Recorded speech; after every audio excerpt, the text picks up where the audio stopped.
আল হিলালের বাধা টপকাতেই পারছে না ক্রিশ্চিয়ানো রোনালদোর আল নাসর। তাই তো শিরোপা শূন্য এক মৌসুম শেষ করলেন রোনালদো।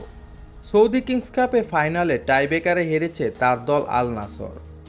তবে এই ম্যাচে সব কিছু ছাপিয়েছে দুই দলের শারীরিক শক্তির প্রদর্শন, যার জন্য রেফারিকে 40 বার ফাউলের বাঁশি বাজাতে হয়েছে।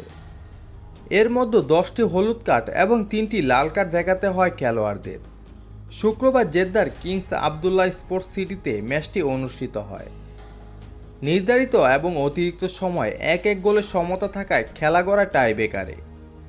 সেখানে 5-4 ব্যবধানে আল নাসরকে হারিয়ে শিরোপা উল্লাস করে Al Hilal.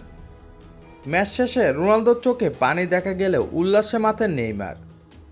জেদ্দার King Abdullah sports সিটিতে মাত্র 9 মিনিটে আল হিলালকে এগিয়ে দেন আলেকজান্ডার মিত্রোভিচ। সুযোগ পেয়েও প্রথমার্ধে সমতায় ফিরতে পারেনি আল নাসর। পিছিয়ে থেকে দ্বিতীয়ার্ধে মাঠে নামা আল নাসর 56 মিনিটে গোলরক্ষক ডেভিড ওসপিনার লাল কার্ড দেখলে 10 জনের দলে পরিণত হয়। তবু 88তম মিনিটে গোল করে ম্যাচে সমতা ফেরান আইমান ইয়াহিয়া। তার 1 মিনিট আগে লাল কার্ড দেখে মাঠ ছাড়েন আল হিলালের আল বুলাইহি। আর 90তম মিনিটে আরেকটি লাল কার্ড দেখেন হিলালের কদিলো কুলিবালি। নির্ধারিত সময়ে ম্যাচ গোল সমতা থাকায় গড়ায় অতিরিক্ত সময়ে। সেখানেও নিষ্পত্তি না হওয়ায় টাইব্রেকারে দ্বারস্থ হতে হয়। সেখানেই কপাল পড়েছে রোনালদোর আল নাসেরের। 5-4 ব্যবধানে জিতে শিরোপা উল্লাসে মাতেন আল হিলাল।